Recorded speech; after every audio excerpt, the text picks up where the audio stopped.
Objection!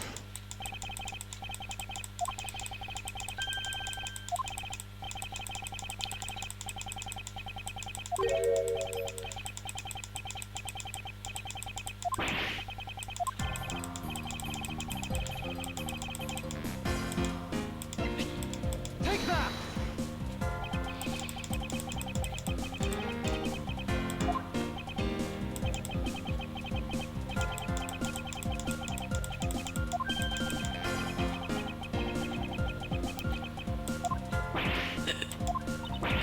What?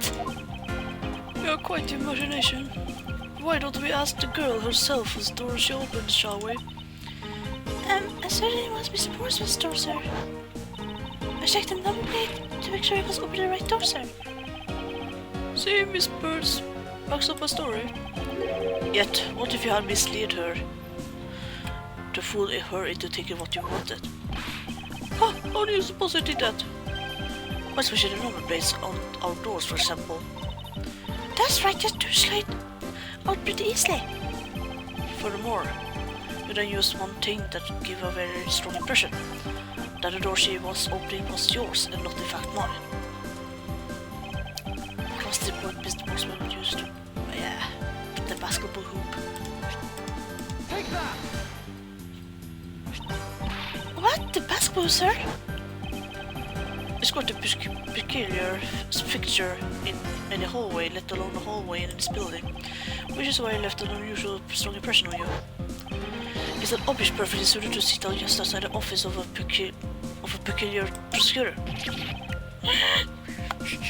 What was that?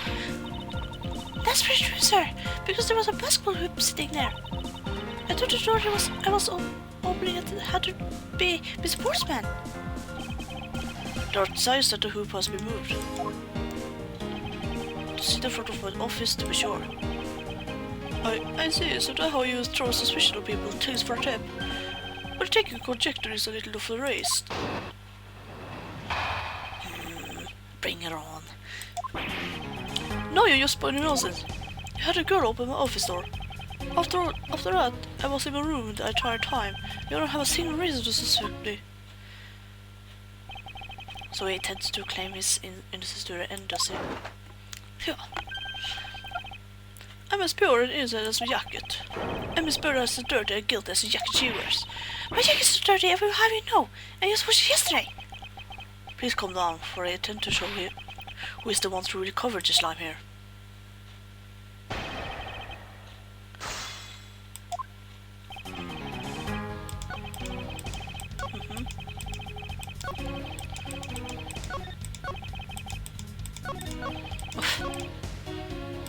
President note. Objection! Ooh. That was a lie. What are you talking about? How was that a lie? This is a note that the victim left for you, Mr. Postman. A note? It was left on your door, or did you not notice? And right here it says, but you are out. You were not in your room when the victim came to call on you. So then where were you and what were you doing? Shall I spare you full detail for you? You were busy snooping around in my room, that very room you had me spare open to you. For you. Yes, it's nonsense. You have no evidence that I made a girl open your door for me. Oh, but I do. I have very decisive evidence. No way! This is proof of positive that Miss Bird had opened the door for you. Take that! You had your door dusted for prints. My door? Huh? What for? Come on, I bet you didn't find anything. You're sure it are good but wasting your time. You're right, I didn't find anything. And definitely not Miss Bird's fingerprints. Her fingerprints? What do they have to do with anything? Let's put it this way. If she really was the one who opened your door, there would presumably naturally be a doorknob she not touched. Ah! Further, all of the prints on my office door knob have been wiped clean off. I can only assume it's because Miss Bird's fingerprints were on it. Don't you think it's time to give up your charade? We know you stole it. We know you stole it in my office with the intent of stealing something from me. and Detective Fate found you out. Possibly because he heard sounds coming from a room whose occupant was on leave. It's supposed to Mr. Fate did to silence him, and he had the misfortune to return when he did. You had to protect me as you escaped. As I said when you had a gun to my back, no one gets away with committing murder in my office.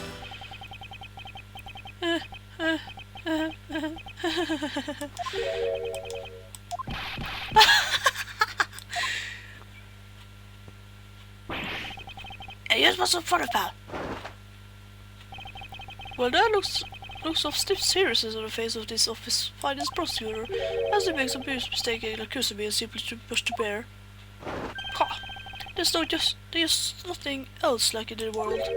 What? Mr. Harris just explained it all, and if you backed it up, you're a murderer. Stop trying to be slippery, just admit the crime already. As I said earlier, it's also circumstantial, so full of conjecture. You say you check my doorknob for prints. Well, I can really confess that I have that I wiped that knob down well. I'm a little obsessive compulsive, you see. I didn't want to touch the doorknob that you had touched, which is why I wanted the knob down as soon as I could after you opened the door. After that, it makes perfect sense that on the gym my own prints were built there. You made that up just now, did you? Furthermore, as for the note he left for me, do you know exactly where it was? For all we know, he could have left it before I arrived at the office, like earlier in the evening, for example. I say you felt that there was a note, didn't you go away? Hey, even geniuses fail at times. I was probably too preoccupied by my work or any matters, though there is no excuse. But I just rather lie. There's no way you didn't notice a note that size. Oh, but you can prove that, can you? Say something, Mr. Edgeworth. Back me up here, sir. PORTSMAN makes a good point. You can prove that it is simply overlook it. Besides, I have an airtight alibi. Airtight, you say?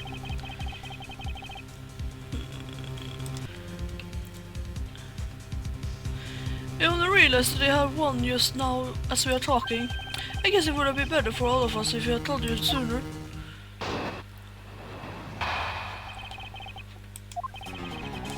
If memory serves, you came back to this office at around 2 AM, correct?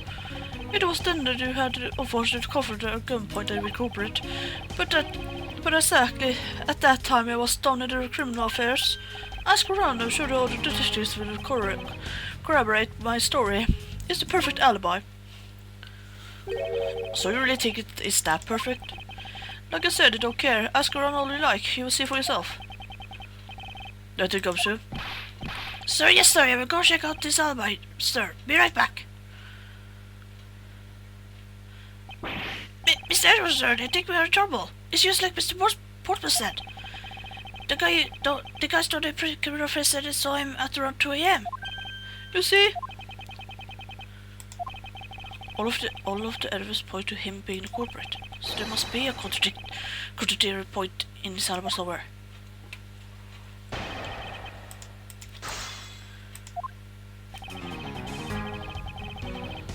Hold it! Press everything. You're correct, it was around 2 AM. Are you sure it's really important to me that you're on the spot on the time? I remember checking my watch then. I make no mistake. It was 2. Oh, give me a testimony like a pro. Okay, so you came back to your office at 2.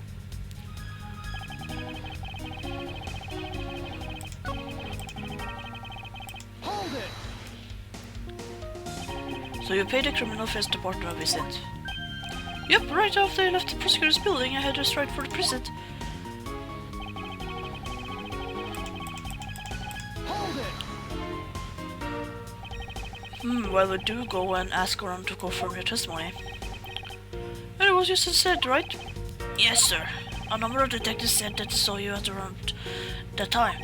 See, you have the perfect alibi. That's the ace I have up your sleeve. Ugh! PORTSMAN alibi may seem perfect at first glance, but I know there's a hole in it somewhere. All I need to do is press on it a little and see what comes of it.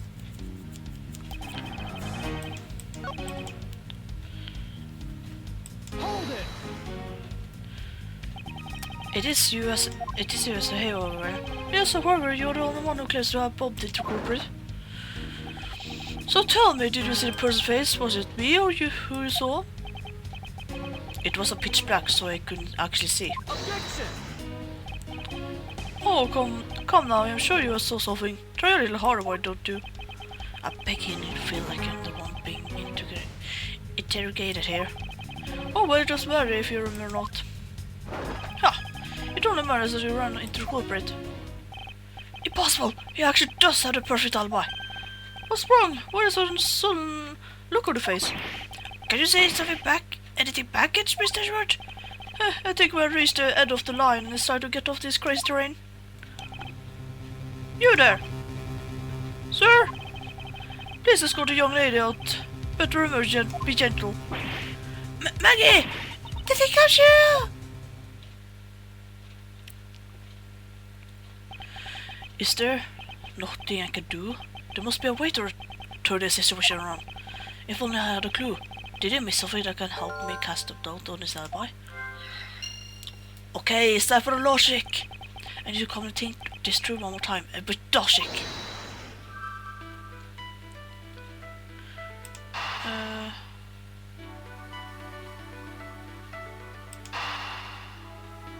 Wait.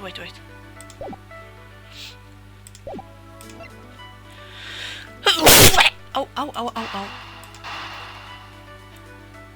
Maybe. Oh, I was right!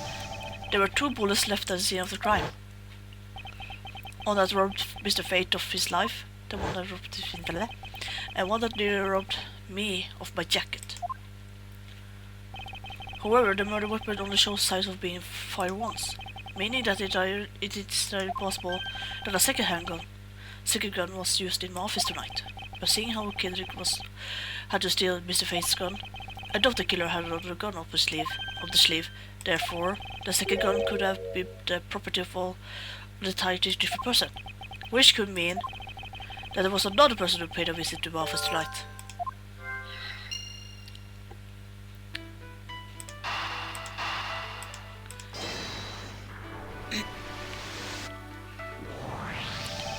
Supposing there was yet another visitor tonight, that would also resolve the issue of my shelfware upended twice.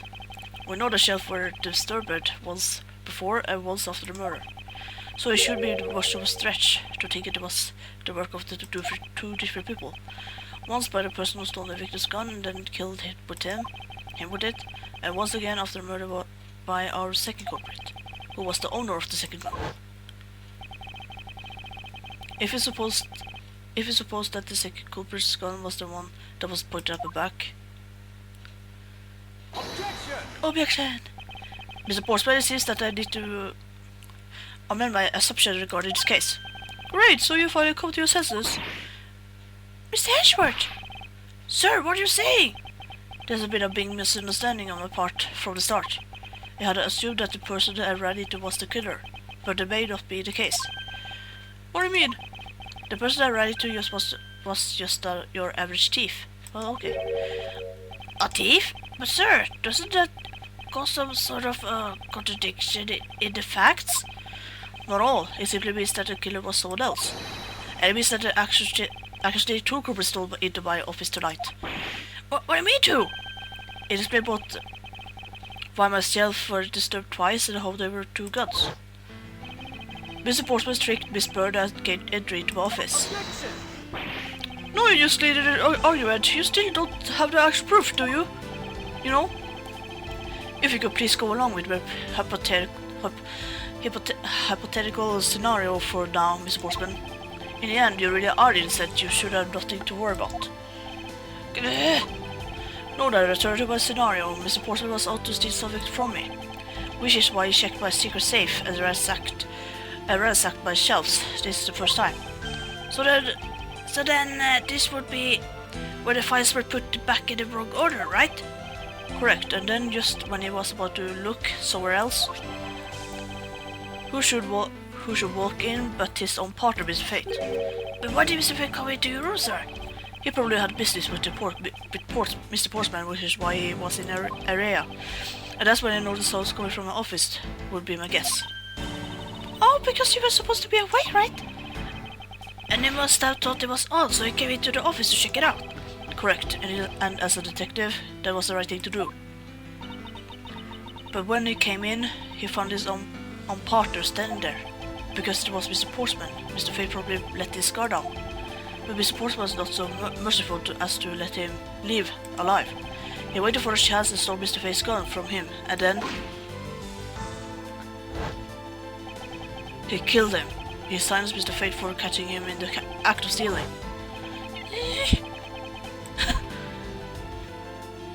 Oh, no. This was the moment in which the first shot was fired and the one that landed in my files. Following that, Mr. Portsman wiped the gun down and left it behind as he made his exit. He could afford to do that because he had also left the fake die message behind. You're such a complicated troublemaker, you know what? You know that? What? Well, if things were so as simple as that, then all would be solved. However, there was just another visitor to my room, and this is where it gets complicated. There was another visitor, sir? Yes, and this other person's objective was to steal something from me. No, then, even after Mr. Portsman left, the door to my office remained unlocked. However, this new visitor had no way of knowing that, and so they stole the master key from the security guard's room, and then entered my room to search through my shelves. That was the second time they were disturbed, and it seems the thief had their prize. They stole the 05, right, sir? Correct. Only just as the thief was about to leave with the file, I appeared. The thief had threatened me with their own gun and made their escape. The second bullet was fired during the brief encounter. So the shelf's getting messed up twice and put 2 bullets. It's all because 2 different people were doing just those things at 2 different times. Precisely. So now do you see, Mr. Portsman? The person I met was just a thief and was not, in fact, Mr. Fate's killer. Your alibi for the time frame in which I ran into the other person is now irrelevant, because we now know that the murder took place during the first group visit.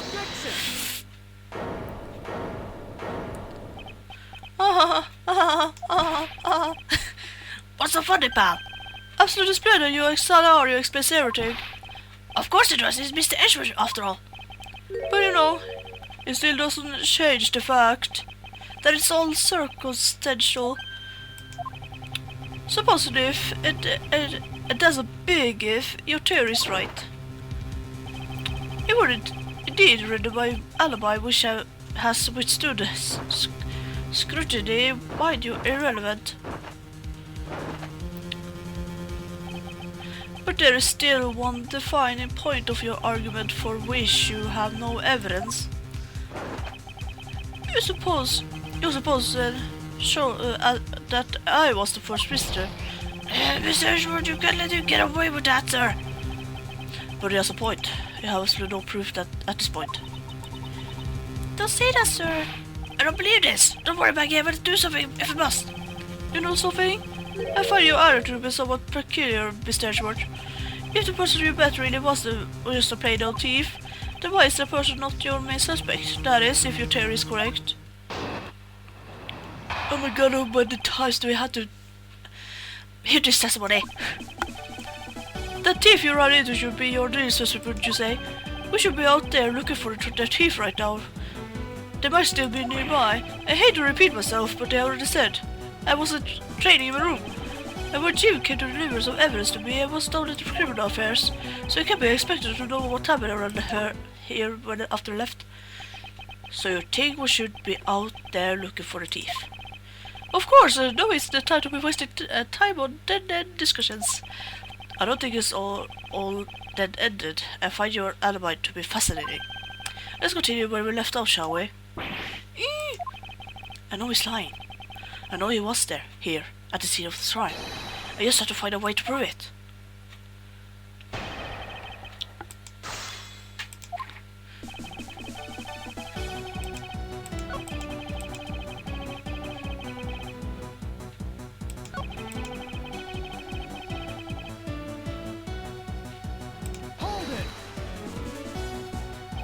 But according to Mr. Fate's note... Hold on, I thought we already cleared that up. Didn't we say that you left that note for me in the early evening? If you approved that he left it at a different time, say just before he was murdered. I don't have any no. You see, so I insist again that was in my office the entire time.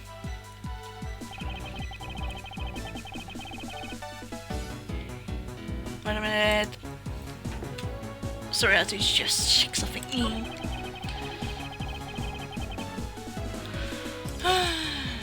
Hold it! Why didn't you go there with Mr. Fate? Oh, that's because he said he was tired and was going to take a quick nap. You know the sofas in the hallway, he likes to sleep on those. It's one of his habits. Out of the evidence he brought. There were things related to yesterday's case, just 2 items, a gun and a pendant.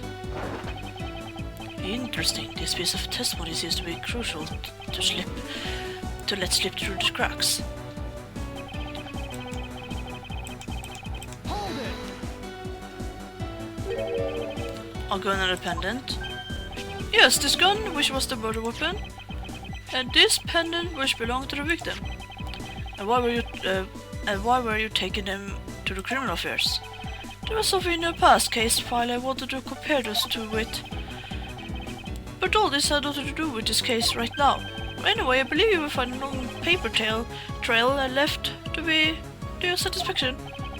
This all matching up with that detective coach you found out.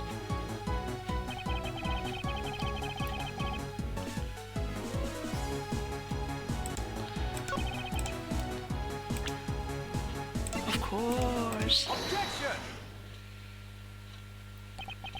Only 2 pieces. I believe the proper place here is you fail. Excuse me? You fail as a prosecutor, Mr. PORTSMAN, as you tend to keep evidence hidden from me. What are you talking about? I haven't did anything for you. Well, here's a piece I think you should read carefully. Is this the Mr. Bird? Is this that Mr. Fate was bringing the 3 pieces? Yes, and this is the victim's real dying message to you, Miss PORTSMAN. I can believe it! To get tricked by a simple anatomic. Oh! Where is this missing piece of evidence? It's a... You have it, don't you? Only the guilty will make such a face. Such a face. The thing comes true. You're not to say, sir.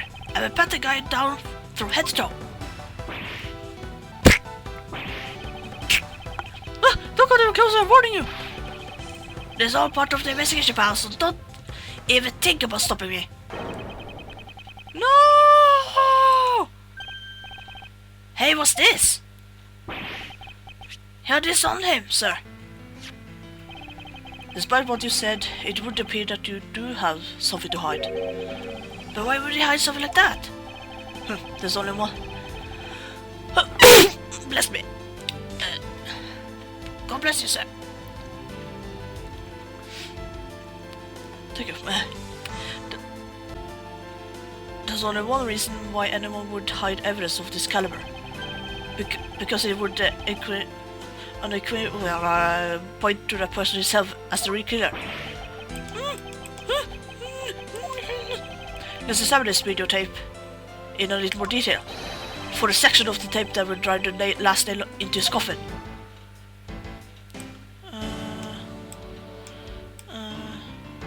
Oh, there's blood here. Ah, there's blood, is it? Yes, and I believe this is what the good prosecutor was trying to hide from us. This blood is still fresh. You mean this might be Detective Fate's blood? No, you got it all wrong. No amount of denial can save you. We have but to run a blood test to find the truth. You told us that you had received evidence for the victim earlier. Now you will tell us when and how did the victim's blood find its way into this video? Yeah, it's not suspicious. Was it the moment of his death? Did Detective Fate have his videotape on this personage when he killed him? You know very well there's no way to prove that. Not even if we were to examine his tape for fingerprints. If I had to take a guess, I have to say the only ones on here would belong to the murder's you, Mr. Fate. No, impossible!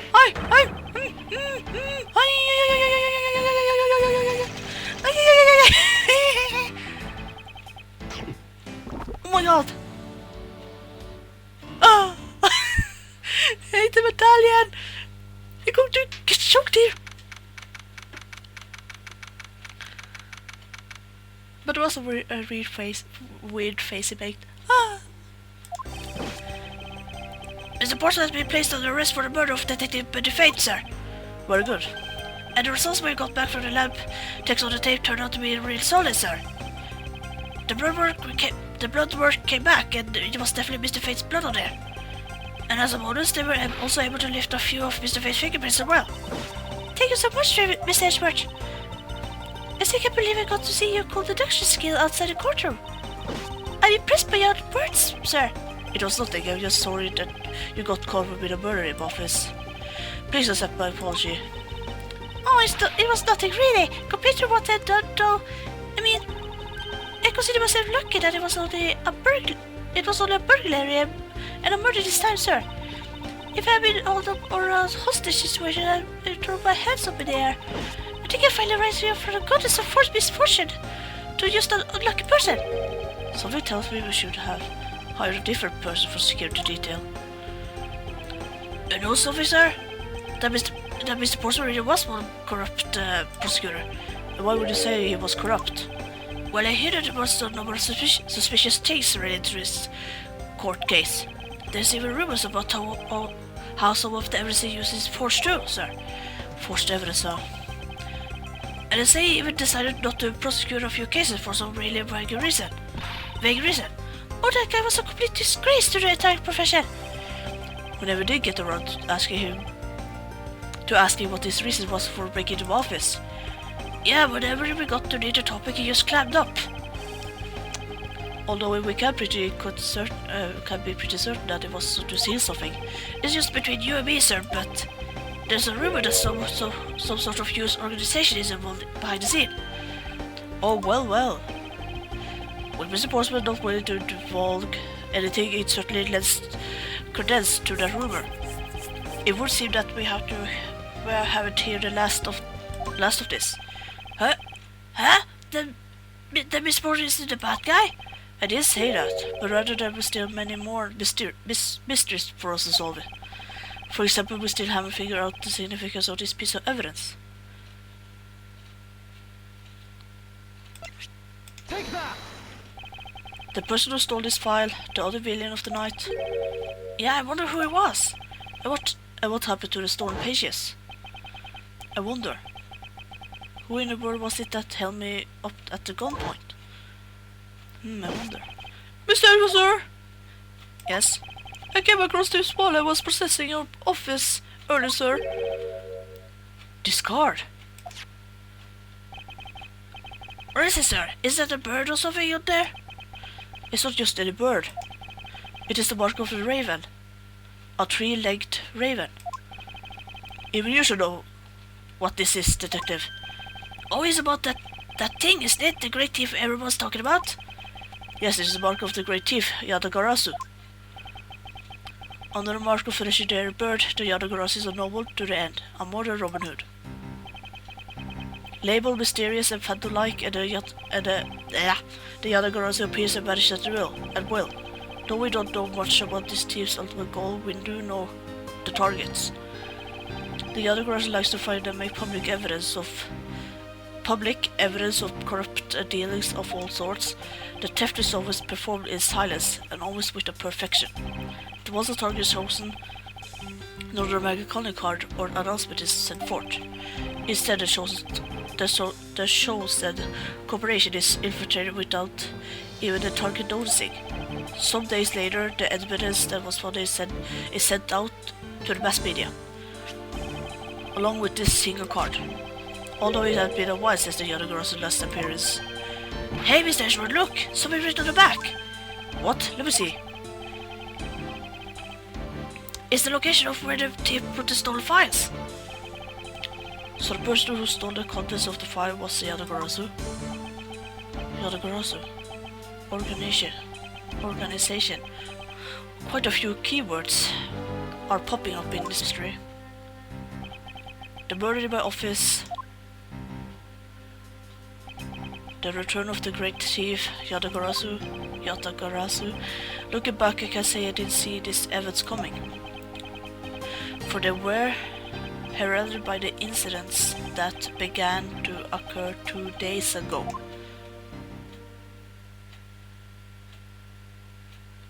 The end.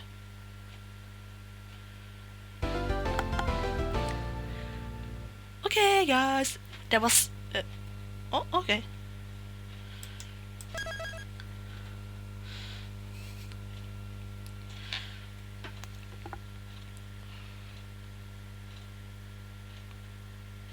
Okay, guys, that was it for this episode. It wasn't that bad. Wasn't too bad for our first case.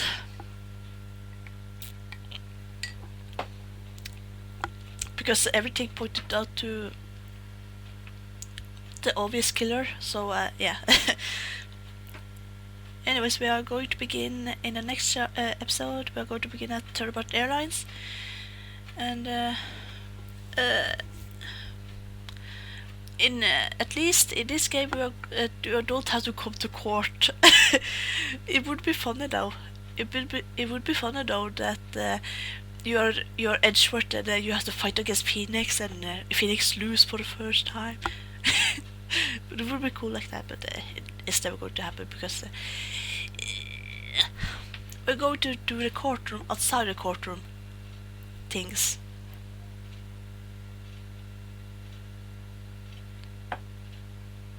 Yeah, so anyways, but we get next time, so yeah, thank you for watching. Leave a like, comment, subscribe if you liked it, and thank you for the support as always. It really has been a lot, and check out other videos of me.